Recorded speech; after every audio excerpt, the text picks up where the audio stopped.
First, there was the telephone, which was intrusive enough, and then came the portable phone, which encroached on our every waking hour. But now comes the biggest invasion of the lot, the video phone, which allows you to see who you're talking to and lets them see you, and what you're doing, and the face you're making while you're doing it, and how you're dressed. The list of possible terrors is endless. But will this all-seeing phone improve our communication skills, or on the contrary, hamper our natural spontaneity? Brian? Well, what interests me is whether the Mi-5 will be able to intercept the actual video element, because it might make their job slightly less boring. I don't know if you ever had a cross line on an ordinary telephone, and I always listen, and it's unbelievably boring. And I think these poor Mi-5 people, they must die of boredom. It would be more interesting if you could see the face. Otherwise, I can't see any real function or use, because usually you know what the person looks like you're talking to, and it's only of small interest if you don't.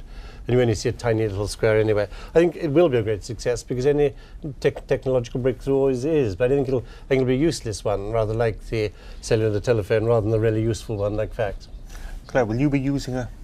I won't mind using it in the office. I don't mind at all the idea of having a sort of conference call in the office. I very much mind the idea of having it at home. And I think a lot of working women might feel the same way, because at home I'm a very different person. It's a bit like being Edna Everage and Barry Humphries, you know. And if I'm at home and I have to take a business call, I can sound businesslike, but I might, I mean, not anymore changing a baby's nappy, but who knows what I might actually be doing. And it mightn't be very good for people to see that I'm actually trying to stop the children rollerblading over the carpet or whatever. You see, I mean, I have one of these here. This is the video phone we will have next March.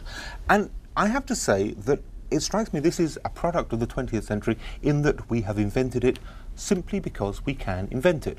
And this is we don't need it. We don't need it, but you know, there are people there saying, hey, what if we put a telephone screen on the television screen on, you know, I saw Superman in 1952, I think we ought to put it, and it is only because we can do it. I sat down for an hour to try and think of a reason, a time when I have ever needed a video phone in my life, my working life, my home life. I can't think of one. Can you turn the thing off so that you have the choice of not being viewed yourself? Yes, it says here video mute. Right. Which is, I think is a misunderstanding of both Greek and Latin. But can you imagine wanting to have a nice conversation late at night with someone when you're kind of curled up in bed with that thing?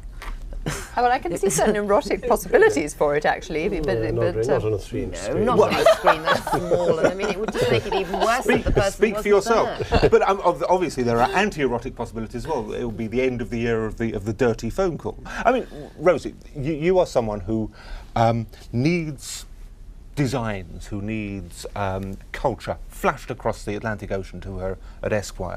Surely you must have some use for Well, it. I wonder how much better that would be than a fax. I mean, like, you can see that it could have some use if someone could, for instance, It's in colour, literally draw and design something in front of you. Oh. Yes, maybe that would work very well, but it still seems that it's very tiny. And in actual fact, you can do a link up through a computer, which you're more or less now doing it straight away. It's hard to tell. It could be great, though, on that level.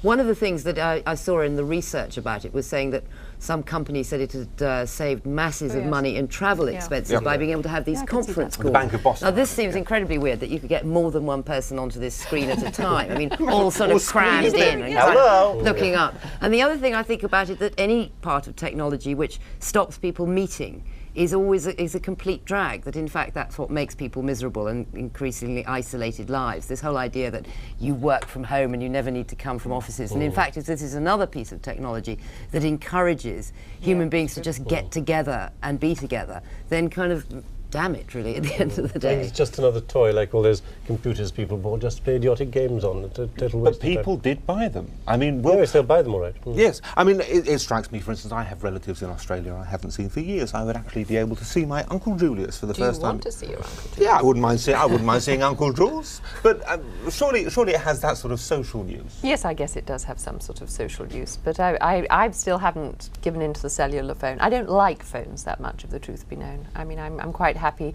to have as little talk on phones. You let alone can't see imagine people. a life without them, and you wouldn't like to be. I wouldn't without like, them. no, I wouldn't, but I they're don't wonderful. want them more than where they sit in my home or in my office. I don't really want them walking around with me. Let I was alone- nearly won by those advertisements for Vodafone. Do you remember them? Yes. Very attractive girl looking like sort of Marianne in the French, on the French coinage.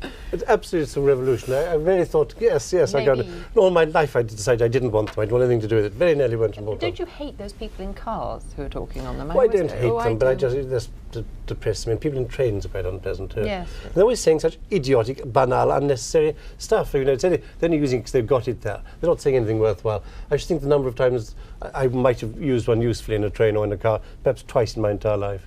Well, sadly, that's it for this week. I'd like to thank Claire Alexandra, Au revoir, and Rosie Boycott.